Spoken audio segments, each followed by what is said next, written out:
Find my Google account.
It's kangaroo tequila.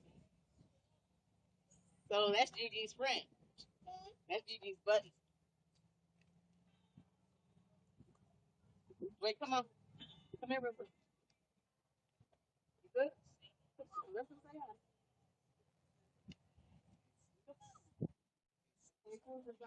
Come on, mama. Come on. Pastor Jay's so cool, girl. You're gonna be like, who is that? When we gonna go see Pastor Jay again?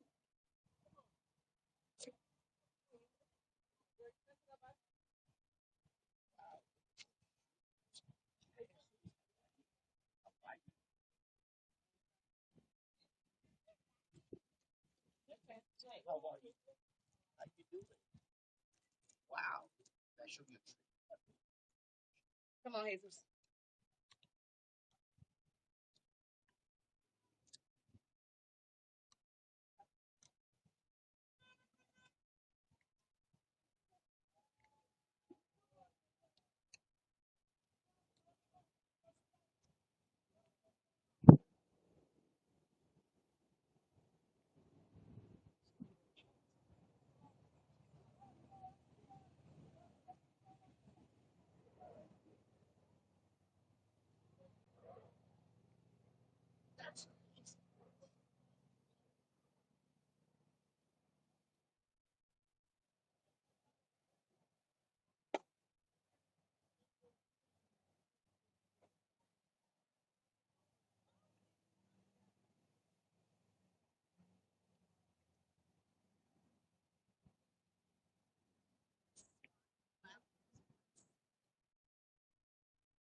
Start right there. Right next to the attic. From the other end. I think you could jump in right behind us.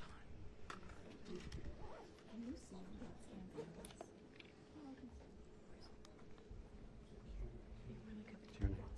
Let me just check the camera. Let me just put that. Just check that. Okay, thank you. Is your kitty tamer?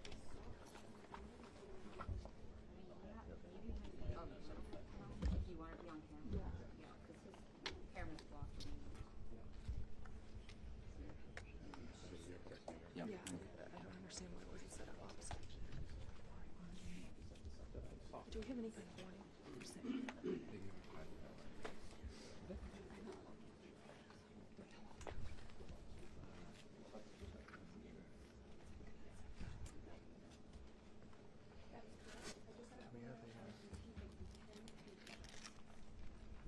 Take the shot. Okay. Since I never-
Who's back? No one said that. Okay.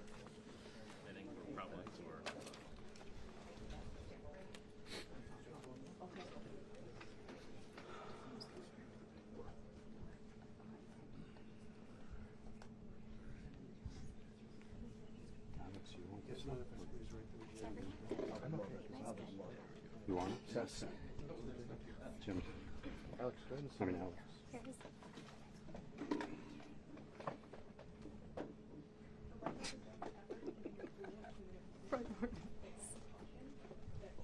We should start doing yoga at the library. Those I would love to do that. squats. We need yoga. I love yogurt. Can you get on that? Can you get on that, Sid? Get that class going for us? Yeah, Peter, we have to add yoga at the library to the itinerary. Christine, you're probably... Specifically outside on the lawn.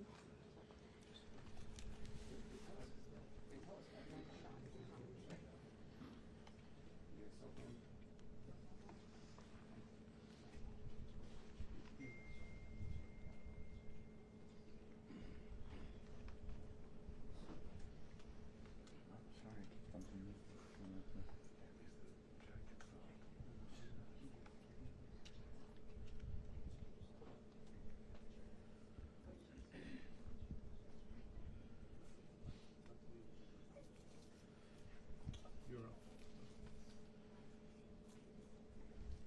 Yeah, I can see it on Fox back there.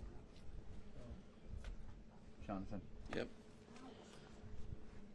You're in the you're live in the shot. Uh-huh. They're live on Fox right now. Okay. Thank you.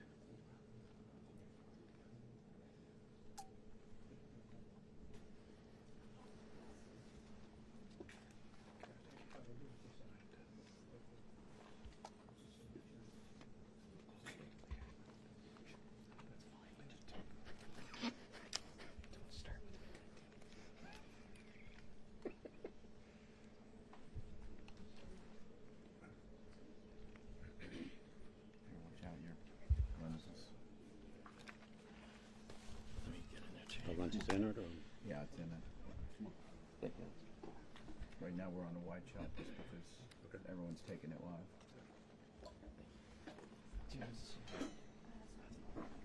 This is okay?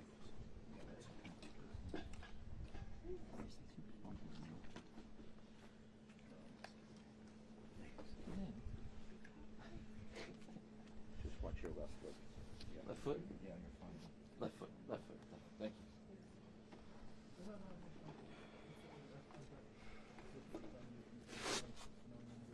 What's everybody doing?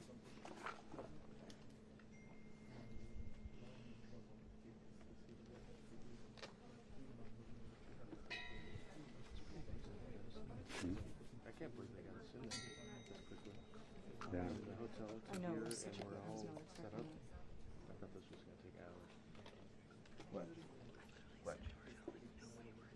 Wedge. You know what you're doing?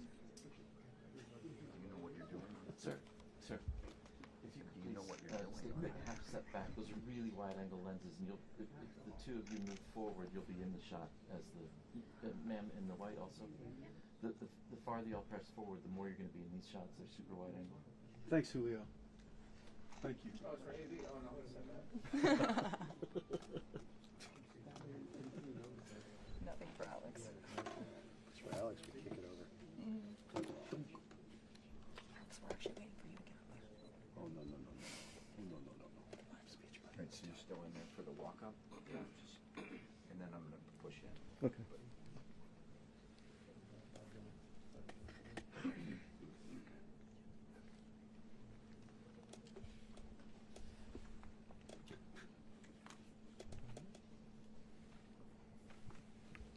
Test image. Handheld camera. Test image. Test image. 24 to 70. So, you'll find it.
Peter, how do you feel about that? I'm fine with that.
No.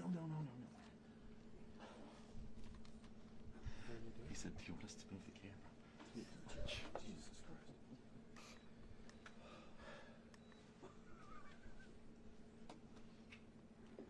I remember my first day. This was your second cruise. 33 years ago. You get out.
Thanks, Julio. And it's primarily an issue for the walkout. Right? The rope is pushing into it. Thank you. Thank you. Thanks, Julio.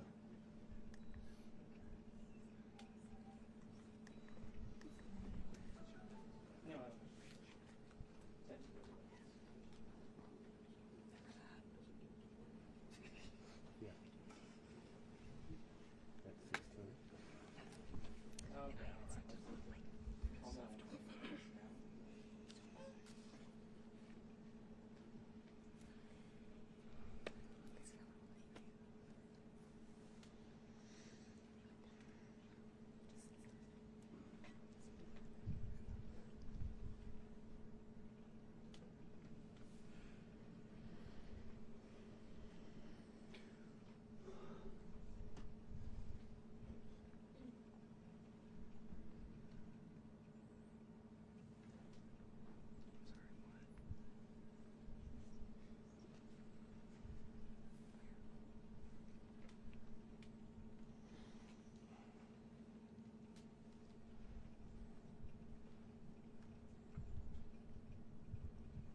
You guys know those mics are hot. Why don't we turn them off?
nose down.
Yeah, gotta watch it.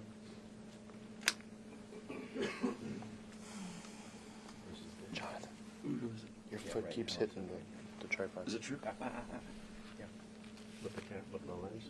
Yeah, You're not going to pan? I will, but not right now. Not until he's come Peter, which direction should I move my feet?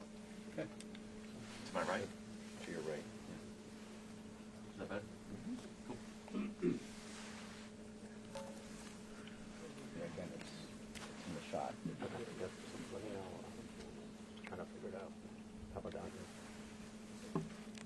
Yeah, I mean, that's fine. That's fine. Okay. Like that's okay. Yeah.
Can't see over there.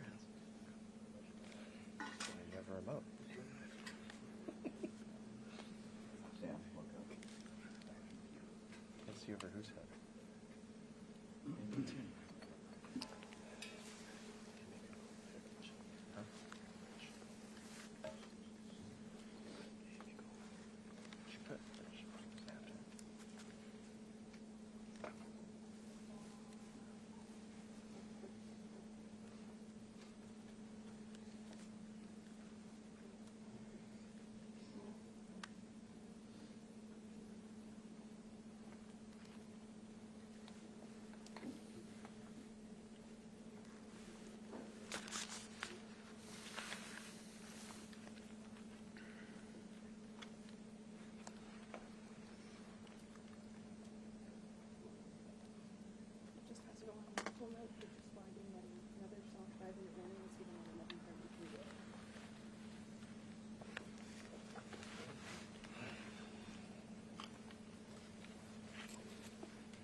Okay, thank you very much. This is big stuff. We appreciate you being here. Late last night and early today, at my direction, the United States Armed Forces conducted an extraordinary military operation in the capital of Venezuela. Overwhelming American military power, air, land, and sea, was used to launch a spectacular assault. And it was an assault like people have not seen since World War II. It was a force against a heavily fortified military fortress in the heart of Caracas to bring outlaw dictator Nicolás Maduro to justice. This was one of the most stunning, effective, and powerful displays of American military might and competence in American history. And if you think about it, we've done some other good ones, like the attack on Soleimani, the attack on al-Baghdadi, and the obliteration and decimation of the Iran nuclear sites just recently in an operation known as Midnight Hammer, all perfectly executed and done. No nation in the world could achieve what America achieved yesterday, or frankly in just a short period of time. All Venezuelan military capacities were rendered powerless as the men and women of our military, working with U.S. law enforcement, successfully captured Maduro in the dead of night. It was dark. The lights of Caracas were largely turned off due to a certain expertise that we have. It was dark and it was deadly. But captured along with his wife, Celia Flores, both of whom now face American justice. Maduro and Flores have been indicted in the Southern District of New York, it's Jay Clayton, for their campaign of deadly narco-terrorism against the United States and its citizens. I want to thank the men and women of our military who achieved such an extraordinary success overnight with breathtaking speed, power, precision, and competence. You rarely see anything like it. You've seen some raids in this country that didn't go so well. They were an embarrassment. If you look back to Afghanistan, or if you look back to the Jimmy Carter days, they were different days. We're a respected country again, maybe like never before. These highly trained warriors, operating in collaboration with U.S. law enforcement, caught them in a very ready position. They were waiting for us. They knew we had many ships out in the sea, just sort of waiting. They knew we were coming. So they were in a ready, what's called a ready position. But they were completely overwhelmed and very quickly incapacitated. If you would have seen what I saw last night, you would have been very impressed. I'm not sure that you'll ever get to see it, but it was an incredible thing to see. Not a single American service member was killed, and not a single piece of American equipment was lost. We had many helicopters, many planes, many people involved in that fight. But think of that, not one piece of military equipment was lost, not one service member was, more importantly, killed. The United States military is the strongest and most fearsome military on the planet by far. With capabilities and skills our enemies can scarcely begin to imagine. We have the best equipment anywhere in the world. There's no equipment like what we have, and you see that even if you just look at the boats. You know, we've knocked out 97% of the drugs coming in by sea. 90%. Each boat kills on average 25,000 people. We knocked out 97%. And those drugs mostly come from a place called Venezuela. We're going to run the country until such time as we can do a safe, proper, and judicious transition. So we don't want to be involved with having somebody else get in and we have the same situation that we had for the last long period of years. So we are going to run the country until such time as we can do a safe, proper, and judicious transition. And it has to be judicious because that's what we're all about.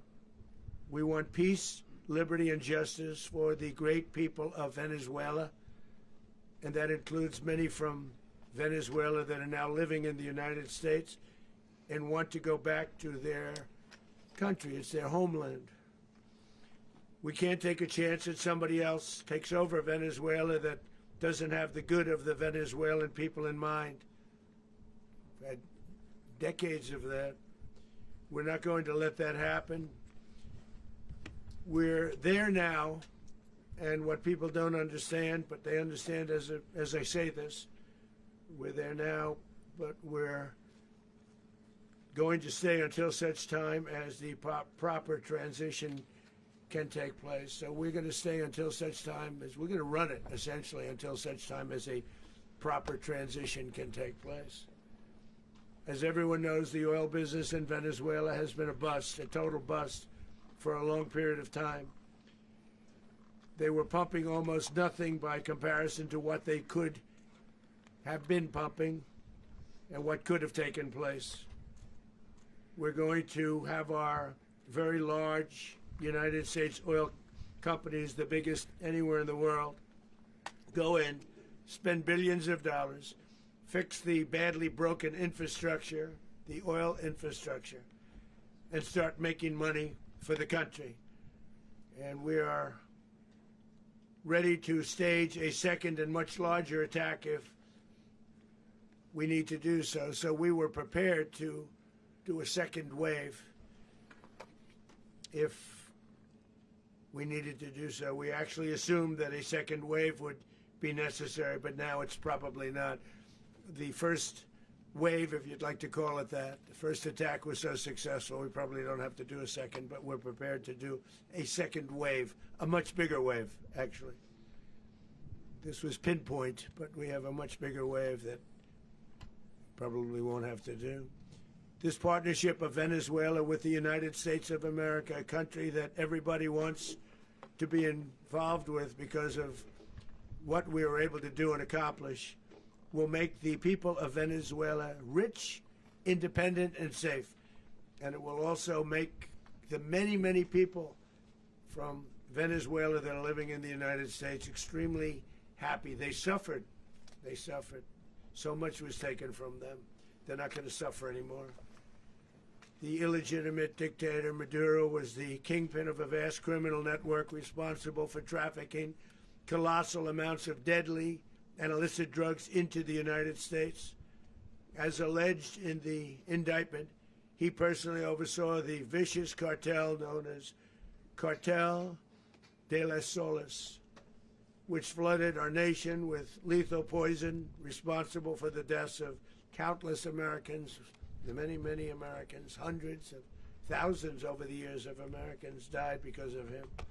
Maduro and his wife will soon face the full might of American justice and stand trial on American soil. Right now they're on a ship they'll be heading to, ultimately, New York, and then a decision will be made, I assume, between New York and Miami or Florida. But we have people where the overwhelming evidence of their crimes will be presented in a court of law.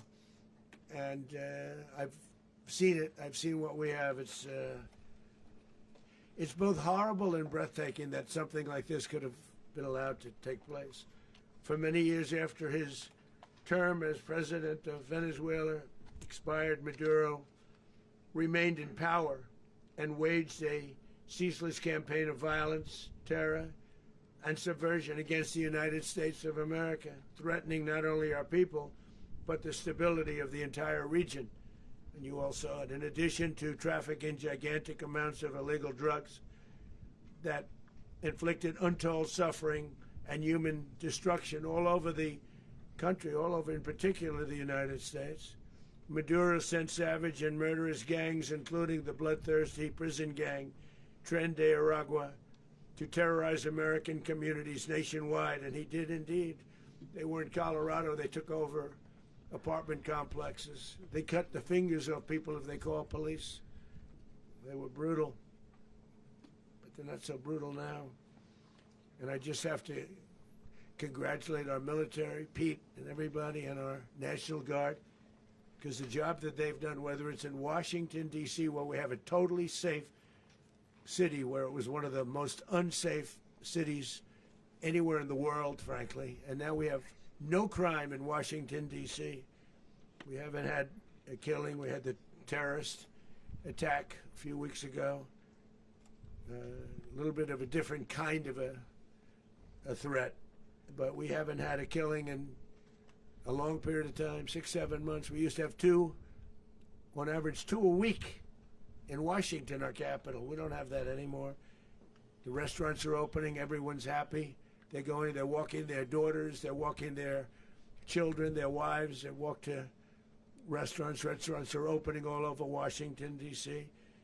So I want to thank the National Guard. I want to thank our military. And I want to thank law enforcement. It's been amazing. And they should do it with more cities. We're doing it, as you know, and we're doing it in Memphis, Tennessee right now, and crime is down. We've just sort of started a few weeks ago, but crime is down now 77%. And the governor of Louisiana called, great person, and he wanted us to help him, as you know, in a certain very nice part of Louisiana, and we have done that. It was a rough section, and we have crime down. I understand it's down to almost nothing already after 2.5 weeks. New Orleans, it's down to almost nothing, and we've only been there for 2.5 weeks. Can't imagine why governors wouldn't want us to help. We also helped, as you know, in Chicago, and crime went down a little bit there. We did a very small help because we had no working ability with the governor. The governor was a disaster, and the mayor was a disaster, but it knocked down crime. But we're pulling out of there. When they need us, we'll know. You'll know. You'll be writing about it.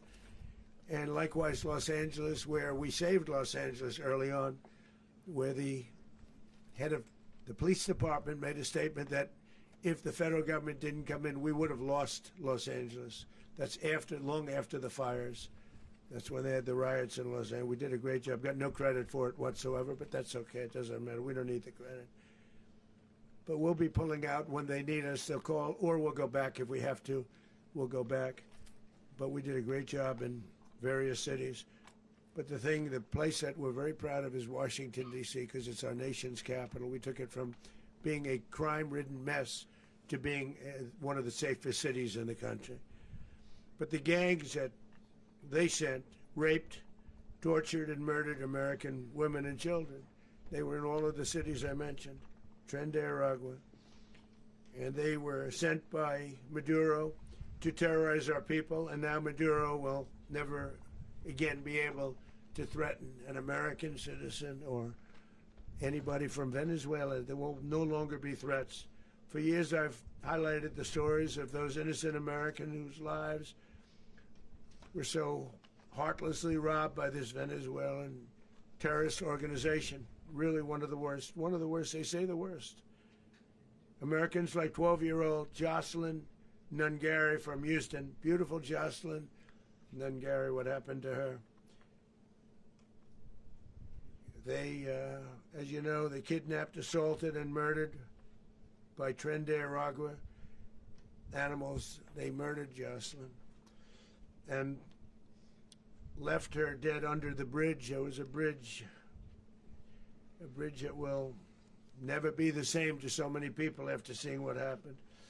As I've said many times, the Maduro regime emptied out their prisons, sent their worst and most violent monsters into the United States to steal American lives. And they came from mental institutions and insane asylums. They came from prisons and jails. The reason I say both, they sound similar. Actually, prisons little bit more hostile, a little bit tougher. A mental institution isn't as tough as an insane asylum, but we got them both. They sent from their mental institutions, they sent from their jails, prisons. They were drug dealers, they were drug kingpins, they sent everybody bad into the United States. But no longer, and we have now a border where nobody gets through. In addition, Venezuela unilaterally seized and stole American oil, American assets, and American platforms, costing us billions and billions of dollars. They did this a while ago, but we never had a president that did anything about it. They took all of our property. It was our property. We built it. And we never had a president that decided to do anything about it. Instead, they fought wars that were 10,000 miles away. We built Venezuela oil industry with American talent, drive, and skill, and the socialist regime stole it from us during those previous administrations, and they stole it through force. This constituted one of the largest thefts of American property in the history of our country. Considered the largest theft of property in the history of our country. Massive oil infrastructure was taken like we were babies, and we didn't do anything about it. I would have done something about it. America will never allow foreign powers to rob our people or drive us back into and out of our own hemisphere. That's what they did. Furthermore, under the now deposed dictator Maduro, Venezuela was increasingly hosting foreign adversaries in our region and acquiring menacing offensive weapons that could threaten U.S. interests and lives. And they used those weapons last night. Potentially in league with the cartels operating along our border. All of these actions were in gross violation of the core principles of American foreign policy, dating back more than 2 centuries, and not anymore. All the way back, it dated to the Monroe Doctrines, and the Monroe Doctrine is a big deal, but we've superseded it by a lot, by a real lot. They now call it the Monroe Document. I don't know. It's Monroe Doctrine. We sort of forgot about it. It was very important, but we forgot about it. We don't forget about it anymore. Under our new national security strategy, American dominance in the Western Hemisphere will never be questioned again. Won't happen. So just in concluding, for decades, other administrations have neglected or even contributed to these growing security threats in the Western Hemisphere. Under the Trump administration, we are reasserting American power in a very powerful way in our home region. And our home region is very different than it was just a short while ago. The future will be, and we did this in my first term. We had great dominance in my first term, and we have far greater dominance right now. Everyone's coming back to us. The future will be determined by the ability to protect commerce and territory and resources that are core to national security. These are core to our national security. Just like tariffs are, they've made our country rich, and they've made our national security strong, stronger than ever before. But these are the iron laws that have always determined global power. And we're going to keep it that way. We will secure our borders. We will stop the terrorists. We will crash the cartels, and we will defend our citizens against all threats, foreign and domestic. Other presidents may have lacked the courage or whatever to defend America, but I will never allow terrorists and criminals to operate with impunity against the United States. This extremely successful operation should serve as warning to anyone who would threaten American sovereignty or endanger American lives. Very importantly, the embargo on all Venezuelan oil remains in full effect. The American Armada remains poised in position, and the United States retains all military options until United States demands have been fully met and fully satisfied. All political and military figures in Venezuela should understand what happened to Maduro can happen to them, and it will happen to them if they aren't just, fair, even to their people. The dictator and terrorist, Maduro, is finally gone in Venezuela. People are free. They're free again. It's been a long time for them, but they're free. America is a safer nation.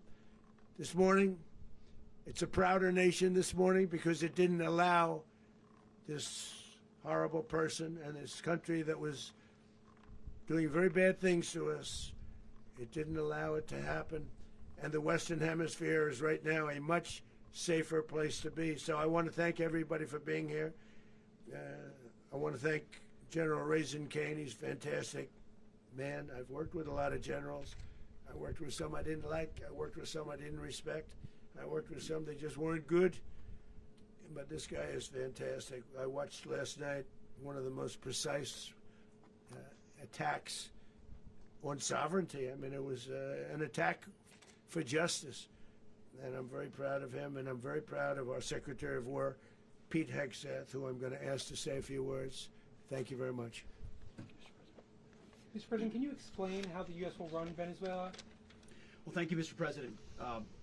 Finally, a commander-in-chief the world respects and the American people deserve. And as the President said, words can barely capture the bravery and the power and the precision of this historic operation. A massive joint military and law enforcement raid flawlessly executed by the greatest Americans our country has to offer. American warriors are second to none, the best in the world and the best of our country. What all of us witnessed last night was sheer guts and grit, gallantry and glory of the American warrior. I'm simply humbled by such men, and I tip my hat to our chairman, Dan Raisin Kane, and all those Americans who stood watch last night. Our warriors are the elite of America, and again, President Trump has your back. No other country on planet Earth, and it's not even close, could pull this kind of operation off. And no other president has ever shown this kind of leadership, courage, and resolve. The most powerful combination the world has ever seen. As the President said, our adversaries remain on notice. America can project our will anywhere, anytime. The coordination, the stealth, the lethality, the precision, the very long arm of American justice, all on full display in the middle of the night. Nicolás Maduro had his chance, just like Iran had their chance, until they didn't and until he didn't. He effed around, and he found out. President Trump is deadly serious about stopping the flow of gangs and violence to our country. Deadly serious about stopping the flow of drugs and poison to our people. Deadly serious about getting back the oil that was stolen from us. And deadly serious about reestablishing American deterrence and dominance in the Western Hemisphere. This is about the safety, security, freedom, and prosperity of the American people. This is America first. This is peace through strength. And the United States War Department is proud to help deliver it. Welcome to 2026, and under President Trump, America is back. I'd like to welcome now our chairman, Chairman Raisin Kane, to give a few more details about the operation. Mr. Chairman. Thank you, Mr. Secretary. Thank you, Mr. President, and good morning. Last night, on the order of the President of the United States and in support of a request from the Department of Justice, as the President said, the United States military conducted an apprehension mission in Caracas, Venezuela, to bring to justice two indicted persons, Nicolás and Cecilia Maduro. This operation, known as Operation Absolute Resolve, was discreet, precise, and conducted during the darkest hours of January 2nd and was the culmination of months of planning and rehearsal, an operation that, frankly, only the United States military could undertake. What I'd like to do this morning is talk to you through some of the preparation and the details without compromising any of our tactics, techniques, and procedures. There is always a chance that we'll be tasked to do this type of mission again. Our interagency work began months ago and built on decades of experience of integrating complex air, ground, space, and maritime operations.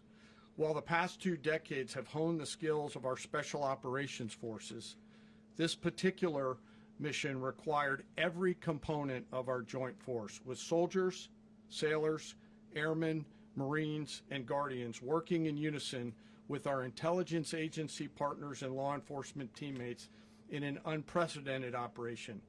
We leveraged our unmatched intelligence capabilities and our years of experience in hunting terrorists, and we could not have done this mission without the incredible work by various intelligence agencies, including the CIA, NSA, and NGA.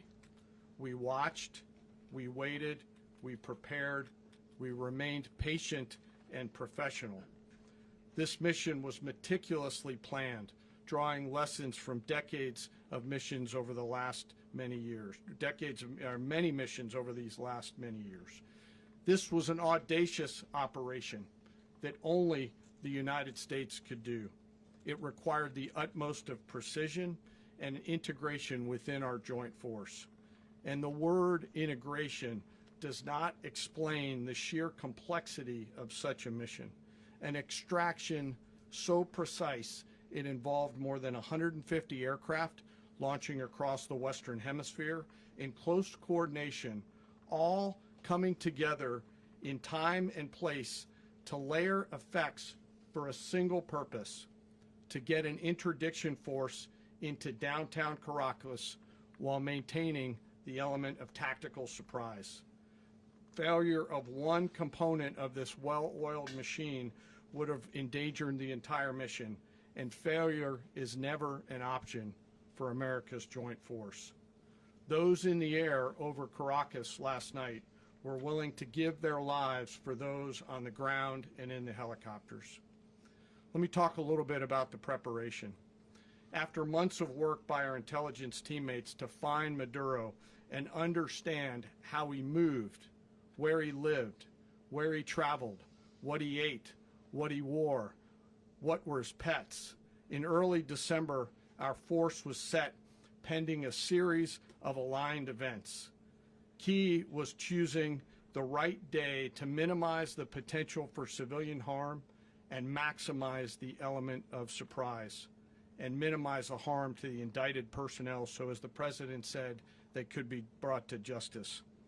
And as the President said earlier today, weather in Venezuela is always a factor this time of the year.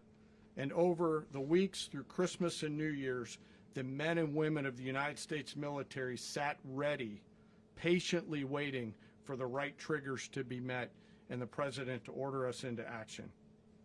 Last night, the weather broke just enough, clearing a path that only the most skilled aviators in the world could maneuver through. Ocean, mountain, low cloud ceilings, but when tasked with a mission, this organization does not quit.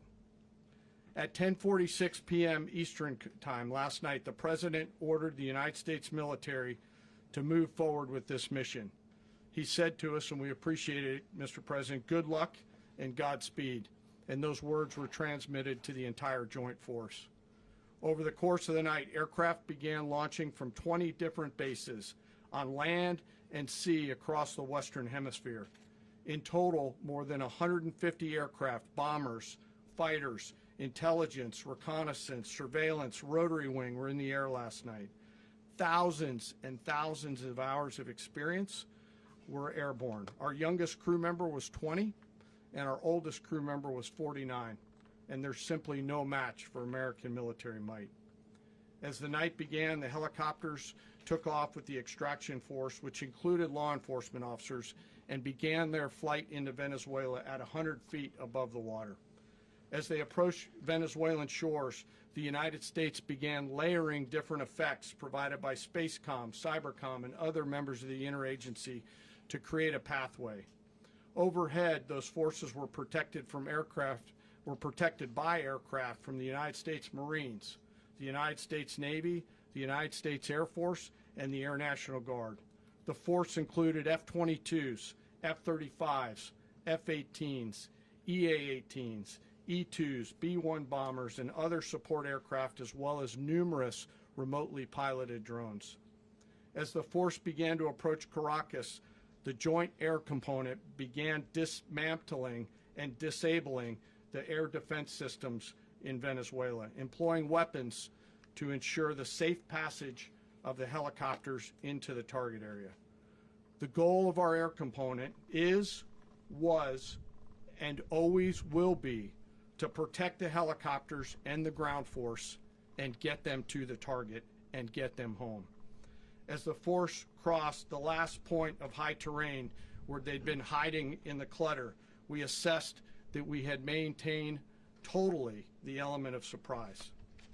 As the helicopter force ingressed towards the objective at low level, we arrived at Maduro's compound at 1:01 a.m. Eastern Standard Time, or 2:01 a.m. Caracas local time, and the apprehension force descended into Maduro's compound and moved with speed, precision, and discipline towards their objective, and isolated the area to ensure the safety and security of the ground force while apprehending the indicted persons.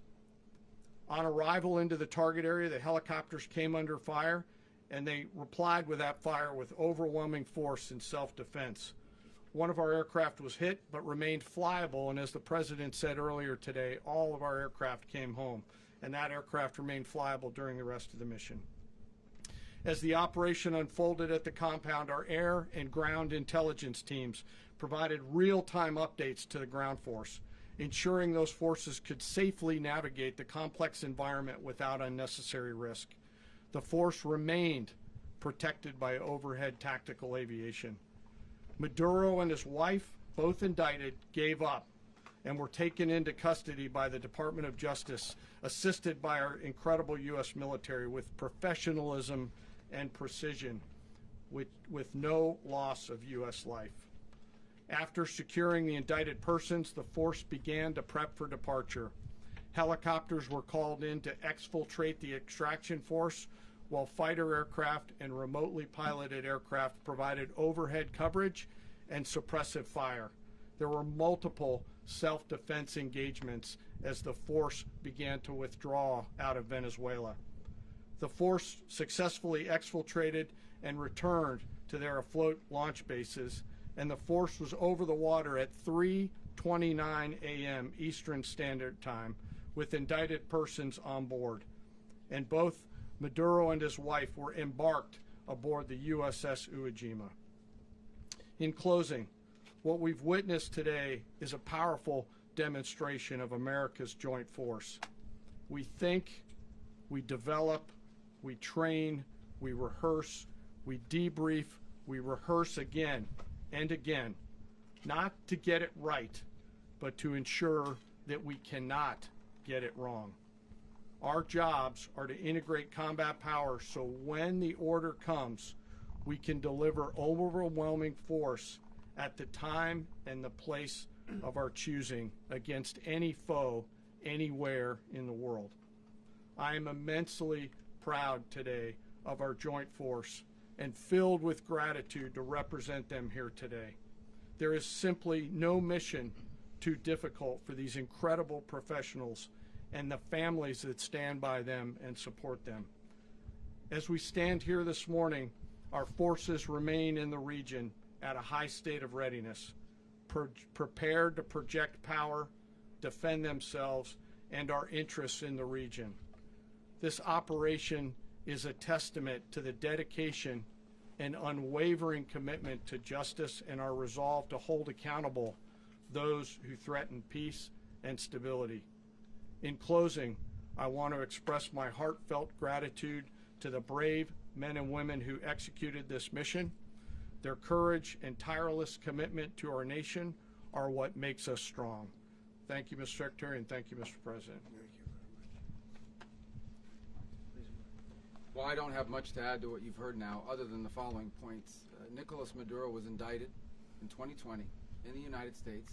He is not the legitimate president of Venezuela. That's not just us saying it. The first Trump administration, the Biden administration, the second Trump administration, none of those three recognized him. He's not recognized by the European Union and multiple countries around the world. He is a fugitive of American justice with a $50 million reward, which I guess we saved $50 million. And we should make sure. Yeah, exactly. But don't let anybody claim it. Nobody deserves it but us. But I want to be clear about one thing. Nicolás Maduro had multiple opportunities to avoid this. He was provided multiple very, very, very generous offers and chose instead to act like a wild man, chose instead to play around. And the result is what we saw tonight.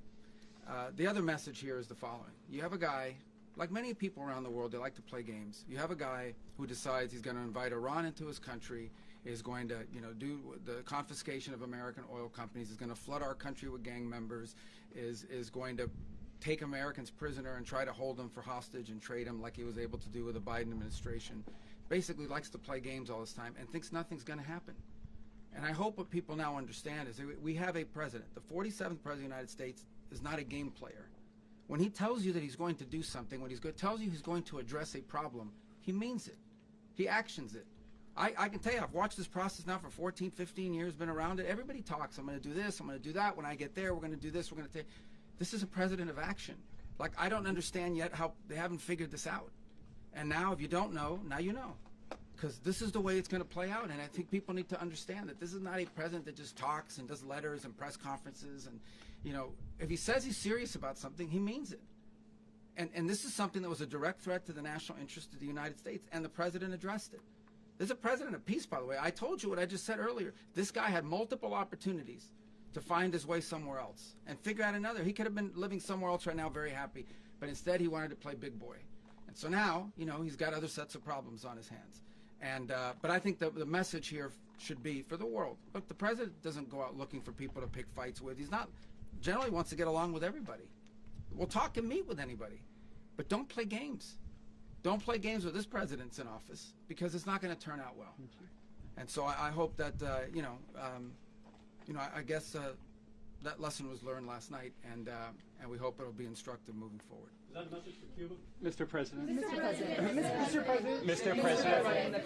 Mr. President. Mr. President. You said that the U.S. is going to run Venezuela, so who's in power right now? Well, we're going to be running it with a group, and we're going to make sure it's run properly. We're going to rebuild the oil infrastructure, which will cost billions of dollars. It'll be paid for by the oil companies directly. They will be reimbursed for what they're doing, but it's going to be paid. And we're going to get the oil flowing the way it should be. As you know, it was just a minor flow. It was actually a minor flow for what they have. But we're going to run it properly, and we're going to make sure the people of Venezuela are taken care of. We're going to make sure the people that were forced out of Venezuela by this thug are also taken care of. Mr. President. Mr. President. Mr. President. Mr. President. Mr. President, does the U.S. running the country mean that U.S. troops will be on the ground? How will that work? Well, they always say boots on the ground. So we're not afraid of boots on the ground if we have to have. We had boots on the ground last night at a very high level, actually. We're not afraid of it. We don't mind saying it. But we're going to make sure that that country is run properly. We're not doing this in vain. This is a very dangerous attack. This is an attack that could have gone very, very badly. Could have gone very badly.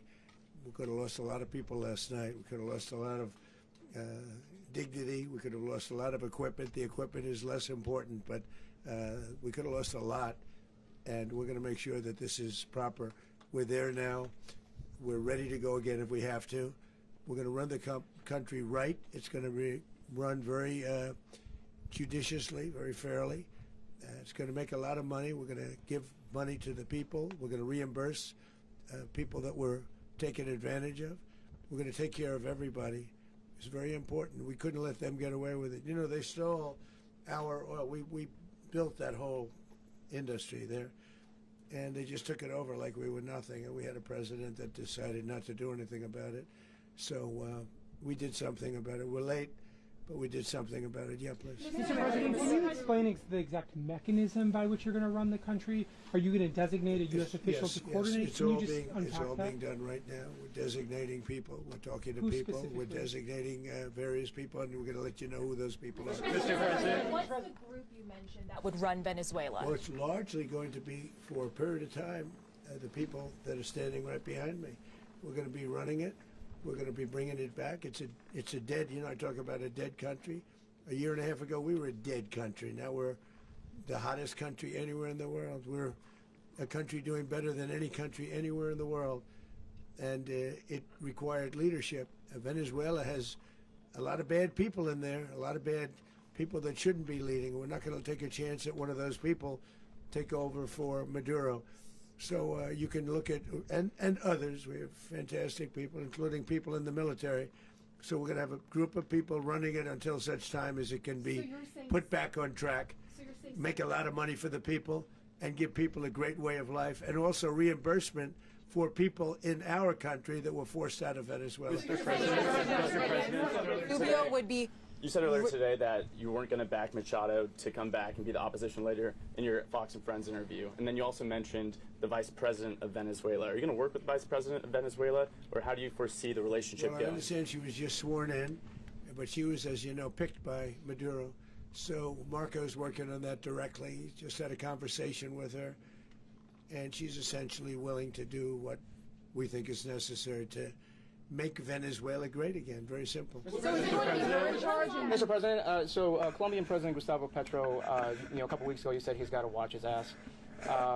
And today, he said he's not concerned about anything happening to him in the aftermath of this operation. So, just what your message is Well, about he that. has cocaine mills. He has factories where he makes cocaine. And yeah, I think I stick by my first statement. He's making cocaine. They're sending it into the United States. So he does have to watch his ass. Mr. President, did you notify any members of Congress in advance? Marco, do you want to talk about that? Because you were involved in Sure. We call members of Congress immediately after. This was not the kind of mission that you can do congressional notification on. It was a trigger-based mission in which conditions had to be met night after night. We watched and monitored that for a number of days. So it's just simply not the kind of mission you can call people and say, hey, we may do this at some point in the next 15 days. But it's largely a law enforcement function. Remember, at the end of the day, at its core, this was an arrest of 2 indicted fugitives of American justice, and the Department of War supported the Department of Justice in that job. Now, there are broader policy implications here, but it's just not the kind of mission that you can pre-notify because it endangers the mission. Mr. President, if I can add one thing to that. Congress has a tendency to leak. This would not be good. If they leaked, General, I think it would have been maybe a very different result. But I have to say, they knew we were coming at some point, We had a lot of ships out there. They sort of knew we were coming. But Congress will leak, and we don't want leakage. Mr. President, you were one of the only people to watch this all play out live. What was Maduro doing when the U.S. forces entered what I assume would be his home? And also, was there any point where the U.S. was considering if Maduro pushed back or resisted killing Maduro? It could have happened. It could have happened. He was trying to get into a safe place. You know what a safe place is, all steel. And he wasn't able to make it to the door because our guys were so fast. They went through the opposition so fast. And there was a lot of opposition. People were wondering, do we get them by surprise? Sort of surprised, but they were waiting for something. It was a lot of opposition. There was a lot of gunfire. You saw some of it today. But he was trying to get to a safe place, which wasn't safe because we would have had the door blown up in about 47 seconds, they say on average, regardless of how thick the steel was. It was a very thick door. It was a very heavy door, but he was unable to get to that door. He made it to the door. He was unable to close it. So where's Maduro going to be? Go ahead, finish. Where is Maduro going to be in the time being right now? Do you know his exact Well, whereabouts? eventually, ultimately, in the near future, he's going to be brought to New York. And where is he going to be held? Where is he going to be held in New York? Do you know? That's going to be up to the officials that do these things. Mr. President, the U.S. has something of a mixed track record of ousting dictators without necessarily a plan for what comes afterwards. Did that weigh on your decision Well, that's making? when we had different presidents, but with me, that's not true. With me, we've had a perfect track record of winning. We win a lot, and we win. If you look at Soleimani, you look at al-Baghdadi, you look at the Midnight Hammer. Midnight Hammer was incredible. Right now, you wouldn't have peace in the Middle East. We have essentially peace in the Middle East because of that. If we weren't successful with Midnight Hammer, you wouldn't have peace in the Middle East. So, with me, you've had a lot of victory. You've had only victories. You've had no losses. Yeah. Mr. President, can you? How long do you expect the U.S. to run Venezuela, and how soon do you want the Venezuelan people to hold elections? So I'd like to do it quickly, but it takes a period of time. We're rebuilding. We have to rebuild their whole infrastructure. The infrastructure is rotted. it's actually very dangerous. It's blow-up territory. Oil is very dangerous. It's a very dangerous thing to take out of the ground. It can kill a lot of people. It has killed a lot of people doing just that. The infrastructure is old. It's rotted. Much of it is stuff that we put there 25 years ago, and we're going to be replacing it. And we're going to take a lot of money out so that we can take care of the country. Are you saying that Secretary Rubio and Mr. President, China, Russia, and Iran have interests in Venezuela. How does this operation affect your relationships with them when it comes to the oil and drugs? In terms of China and Russia, Russia when we get things straightened out. But in terms of other countries that want oil, we're in the oil business. We're going to sell it to them. We're not going to say we're not going to. In other words, we'll be selling oil, probably in much larger doses because they couldn't produce very much because their infrastructure was so bad. So we'll be selling large amounts of oil to other countries, many of whom are using it now, but I would say many more will come. Are you saying that, Mr. President, are you saying that? Oh.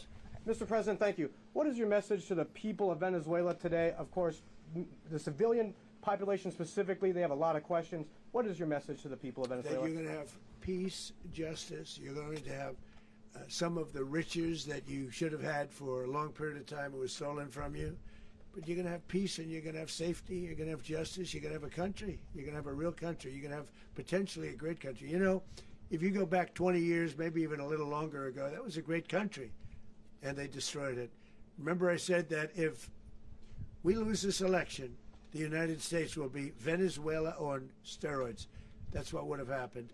Had we lost the election, the 2024 election, we suffered so badly. When you look at the border from 2020, what they did, what Joe Biden administration did to our country should never be forgotten. But if we had to go through another year of that, we would be exactly where Venezuela was in terms. I used to say, if they win, we're going to be Venezuela on steroids, and that's what would have happened. President, thank you. Are you saying that Secretary Hegseth and Rubio are going to be running Venezuela, and will you be sending in U.S. military troops to provide? They're going to be a team that's working with the people of Venezuela to make sure that we have Venezuela right. Because for us to just leave, who's going to take over? I mean, there is nobody to take over. You have a vice president who's been appointed by Maduro. And right now she's the vice president, and she's, I guess, the president. She was sworn as president just a little while ago. She had a long conversation with Marco, and she said, we'll do whatever you need. I think she was quite gracious, but she really doesn't have a choice. We're going to have this done right. We're not going to just do this with Maduro, then leave like everybody else, leave and say, let it go to hell. If we just left, it has zero chance of ever coming back. We'll run it properly. We'll run it professionally. We'll have the greatest oil companies in the world go in and invest billions and billions of dollars and take out money, use that money in Venezuela.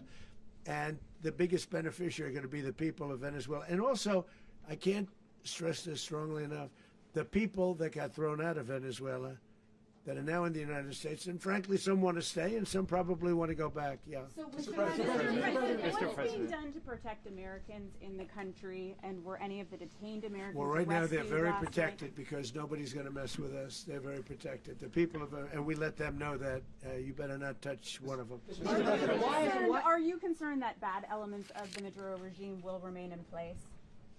Well, we know who they are. We're on them, and they're acting much differently now than they would have acted 2 days ago. And what can you okay, say wait, about behind you, please. Mr. President, why is running a country in South America America first? Well, I think it is because we want to surround ourselves with good neighbors. We want to surround ourselves with stability. We want to surround ourselves with energy. We have tremendous energy in that country. It's very important that we protect it. We need that for ourselves. We need that for the world. And we want to make sure we can protect it. Yes, sir. Please, go ahead. Yeah, is there a message here for Cuba and Diaz-Canel? Well, Cuba is an interesting case. Cuba is, not doing very well right now. That system has not been a very good one for Cuba. The people there have suffered for many, many years. And I think Cuba is going to be something we'll end up talking about because Cuba is a failing nation right now, very badly failing nation. And we want to help the people of It's very similar in the sense that we want to help the people in Cuba, but we want to also help the people that were forced out of Cuba and living in this country. Do you want to say something about that, Marco, please? Well, I mean, I just gave you a statement a few minutes ago about, you know, when the president speaks, you should take him seriously. So suffice it to say, you know, Cuba is a disaster. It's run by incompetent, senile men, and in some cases, not senile, but incompetent nonetheless. It has no economy. It's in total collapse. And by the way, you know, they were, you know, all the guards that helped protect Maduro, this is well known, their whole spy agency, all that were full of Cubans. I mean, they basically, it's amazing. This poor island took over Venezuela in some cases. One of the biggest problems that Venezuelans have is they have to declare independence from Cuba. They tried to basically colonize it from a security standpoint. So, yeah, look, if I lived in Havana and I was in the government, I'd be concerned, at least a little bit. Are you cutting off the oil flow to Cuba from Venezuela? Well, the president already announced a week ago that anything that's sanctioned, it's sanctioned oil, it's not going to be allowed to get there. So that's an The answer is yes. Mr. President, Is the U.S. aware of the location of opposition leader Machado, and have you been in contact with her? No, we haven't. No, we haven't. Mr. President, on Monday. Oh, I think it would be very tough for her to be the leader. She doesn't have the support within, or the respect within the country. She's a very nice woman, but she doesn't have the respect. Mr. President, is it possible that the U.S. ends up administrating Venezuela for years? You know, well, you know, it won't cost us anything because the money coming out of the ground is very substantial, so it's not going to cost us anything. So the U.S. isn't going to dedicate any money to... Well, we want safety there. We want to be surrounded by countries that aren't housing all of our enemies all over the world. That's what was happening, and you don't want to have that. But we're going to be rebuilding, and we're not spending money. The oil companies are going to go in. They're going to spend money. We're going to take back the oil that, frankly, we should have taken back a long time ago.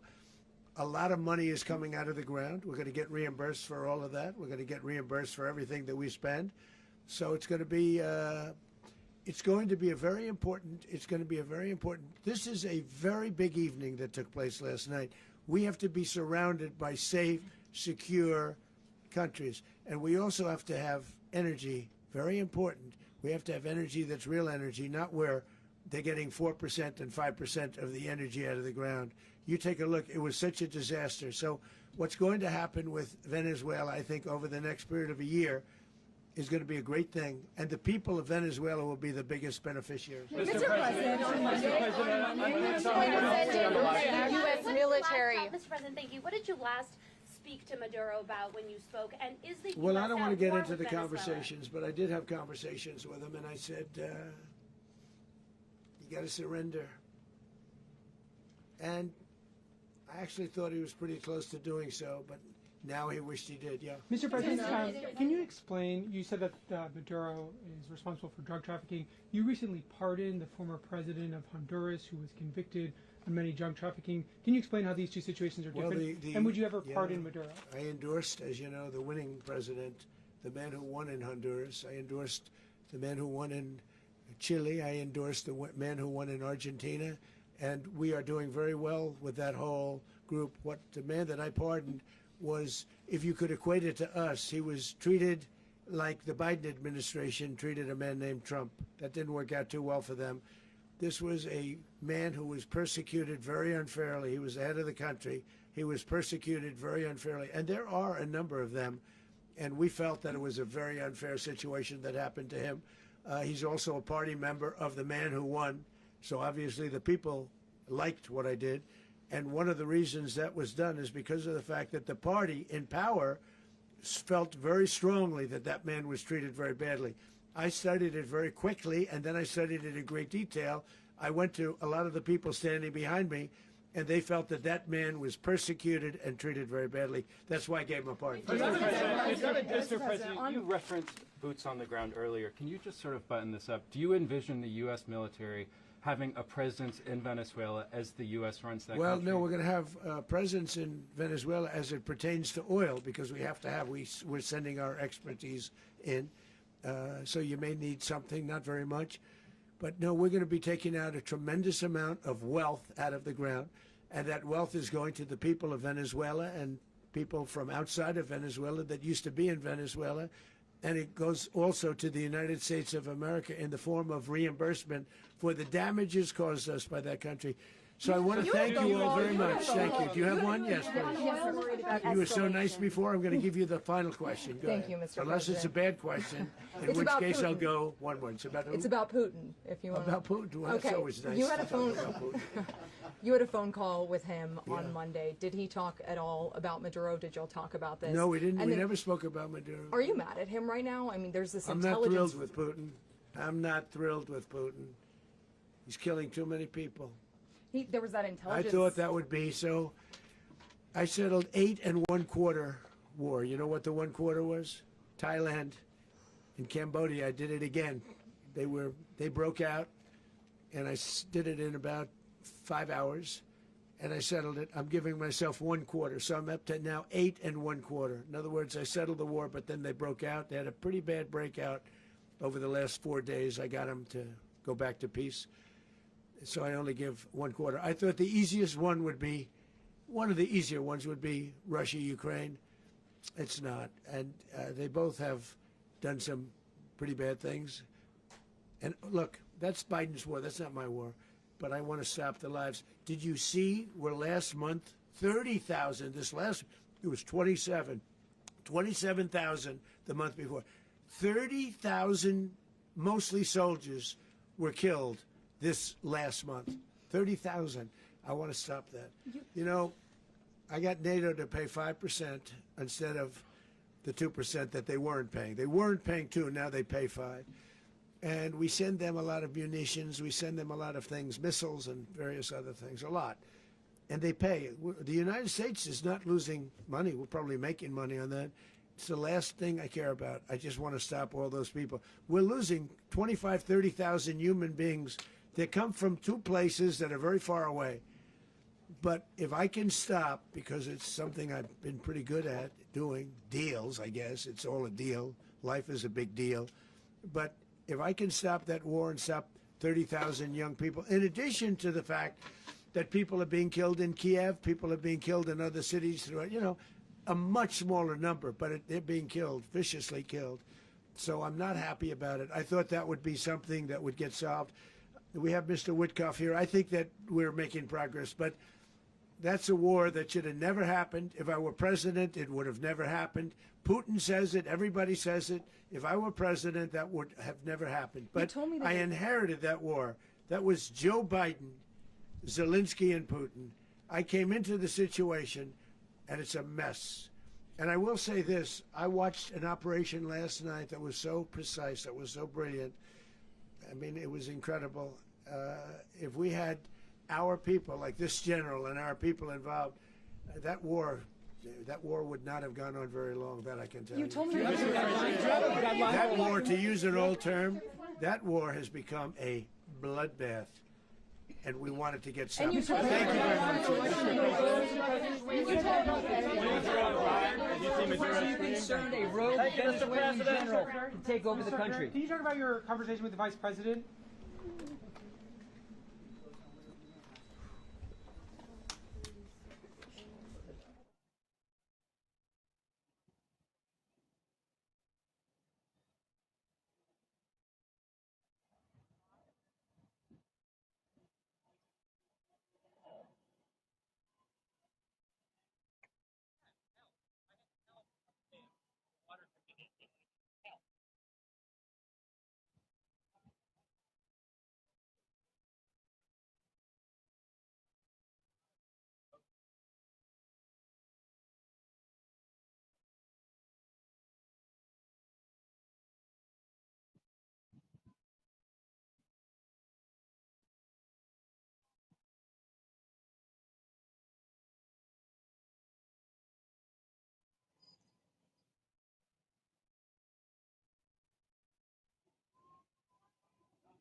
Sort of the papers, that was for me. So I really, the first thing, like, blah, blah, blah, blah, blah. Okay, that's 16. Oh, we could have done that. Yeah, what are you doing? What is that?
You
got